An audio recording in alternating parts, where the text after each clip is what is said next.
A dark dream.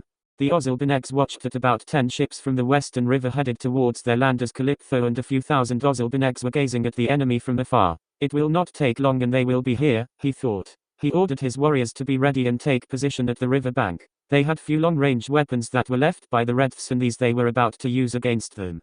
He watched them as they scattered on the river bank up to the edge of their woods to defend their land as some stared at faces where a few were tensed, while many looked determined, father and son together, each one was saying their best wishes, or parting words. Calypso was moved with their courage as he ordered them to get ready. Their weapons were visible on their bodies and hands, and many elected to use their traditional tools, shoulder arbalists, longbows and daggers. Ozilbenegs were regarded as great marksmen for they rarely miss a target with their arrows and daggers. Each Ozilbeneg was taught the use of these tools basically for hunting then and for sports since they were young. Their ways evolved when the Redths influenced their land until the same tools they used for hunting became the same tools that they used to kill a life. The Redth ships were nearing the land and Calypso saw a ship from behind burned something on the watchtower as if trying to communicate. The Redth was waving to the east but when he looked far out to his right, there was nothing but the empty waters and the very high cliffs blocking his view. He watched the Redth turned its back and this time was swaying the torch to the west and the sound of a deep horn echoed. The lead ship began to maneuver, changed direction and ran parallel to the river as the other ships behind followed. It was as if they were heading to the east as the ships began to form a line, the sides of their large hulls faced the river bank. The Ozilbenegs saw soldiers prepared their long-range weapons as they sailed west parallel to the river lake. Trebuchets were loaded with deadly sticks and mead, sharp fragments of poisonous stones, deadlier than arrows and spears were loaded in catapult buckets. Calypso knew what it was and motioned to the Ozilbenegs to keep a tight cover as his own throwers readied at his orders. The ships pulled up their sails and dropped their anchors into the river while behind them large fleets of small boats loaded with the Redth's assault soldiers headed towards them. The still ships would attack from the waters to clear the river bank while the small boats were designed to dock at the banks to unload their cargo. On the far east side behind the cliffs, Maffa was watching from a long wooden hollow stick, a special telescope. His west force maneuvered as planned. It was being commanded by Skeb, a captain loyal to Dionat. Maffa and about 30 ships were sailing from the east and with him were a few Redth soldiers and many of Ravilho's Jujingjings. They would attack the east banks. A Jujingjing burned a torch on top of the ship and when Skeb saw it he ordered his ships to pound the Ozilbenegs at the river bank. The sky was filled with spears and meads heading towards the shores of Ozilbeneg land while Calypso and his defenders took cover behind trees, shields, boulders and rocks. The first wave did not do damage and Ozilbenegs responded by firing their own catapults. However, the ships were out of their range as the missiles landed on the waters, far from where the ships were. Skeb just gave a smile and ordered another wave. This time Calypso saw some of his defenders got hit as ships began firing in intervals. Calypso's long-range weapons became unmanned and destroyed as meads and spears hit his soldiers. The small enemy boats just reached their attack ships as Maffa watched it from his telescope. He couldn't see the west side banks of the Ozilbeneg for the cliffs blocked his view but he knew that Skeb was damaging their targets. His strategy was working for he made the attention of the Ozilbenegs diverted towards the forces of Skeb. He then gave the order to the Jujingjings to sail fast towards the eastern shores of their enemy, passing several high cliffs that divided the river lake in the east. Maffa and his force would attack from the other end. The Jujingjings were given to him by the enraged Ravilho to add to his force that would invade Ozilbeneg. He had lost everything and wanted the Ozilbenegs to pay for it and Maffa promised that he would not fail him. Once we dock at Ozilbeneg, it will be too late for them to control us, Maffa remarked. Ravilho, who was beside him, responded. Make sure that it happens. I've lost so much with the idiot Dionat and had he lived, I would kill him myself for what he'd done. It's not necessary to kill King Diti but he elected to take matters into his own hands, and this he did without my permission. And you shall not fail me. Maffa gave a smile at Ravilho. I never fail in what I do and I will make you king of the Ozilbenegs, that is, if there will be Ozilbenegs left after this, Maffa smilingly remarked. Ravilho gave a stern look.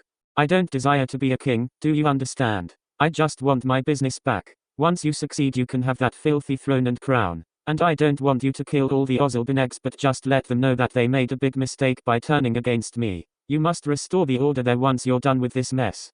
Consider it done, your highness. Maffa smilingly bowed down at Ravilho. Ravilho walked away from Maffa and spoke to a Jujingjing and the Jujingjing signaled to another ship. It started to sail side by side with the ship of Maffa until it attached itself to it by stretching a wide wooden plate to its lower deck serving as a bridge for Ravilho to walk back to his ship. When Ravilho was on the other boat he shouted at Maffa. It looks like you have a very good plan. However, the fruit of the pudding is always in the eating.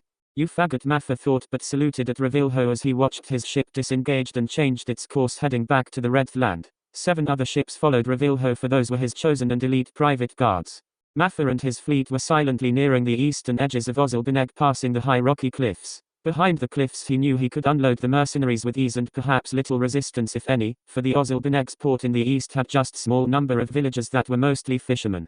Once I become king, let's see who will follow this time, he thought. He would not allow any Ozilbeneg to live that ran contrary to Revilho's wishes, as he planned that if he succeeds in the war, he would make the Ozilbeneg land the extension of the Red Land and establish his own base and seat of power. He was tired of being pushed around by Revilho and also by Dionat then. He longed to have his own power, and as Dionat's deputy, his orders to the Red soldiers were useless without Dionat's influence.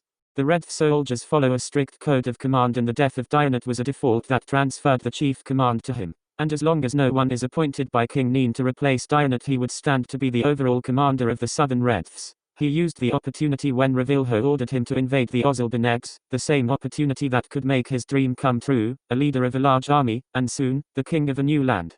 His ship was beginning to emerge from the sides of the cliffs, the river bank was slowly becoming visible, and he saw the port and the little village that was empty of inhabitants. They must have fled seeing us, he thought. He ordered the ship's captain to hasten their sails towards the port. Here we come, he whispered, but just as his ship was about to dock at a port stretching from the waters to the shores, the defenders of the land emerged from the top of the cliffs. Maffa watched in shock at the sight of many Ozilbenegs releasing burning sticks, cadus and spears towards his ship, for it was the closest to the cliffs.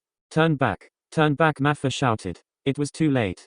The missiles landed on his ship and to the bodies of the surprised Jujingjings as it started to burn. The ship's sails were broken as fire enveloped its upper deck. Maffa ran back towards the lower deck for cover, and he heard screams as he watched other ships suffering the same fate. The other ships behind tried to protect them as they fired their own missiles at the enemy on the cliffs, but all of them fell widely short at their target, who continued pounding them with their deadly fires. The Ozilbenegs were in high levels enough to throw their projectiles that could reach the other ships behind, and within moments, half of the entire fleet of Maffa was filled with smoke and fire. The Ozilbenegs saw the other ships behind started to change direction. They were turning back, leaving the other burned ships with them.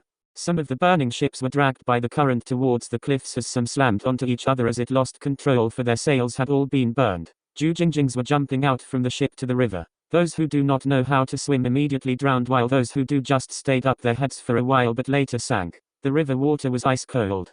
Screams could be heard everywhere from the Jujingjings burning on the deck of their ships or from those on the water. Maffa was in a state of shock, and he couldn't believe the ambush as his eyes reflected red, yellow and orange colors. The fire was all around him, and the poisonous smoke from the scattered small pieces of the cadus was everywhere. The fire slowly swallowed the lower deck, and there was no way out. His ship was stuck near the rocks. If he gets out, it would be sure death from the arrows of the Ozilbenegs. If he jumps to the river, it would also be painful. If he stays, he would burn with the ship.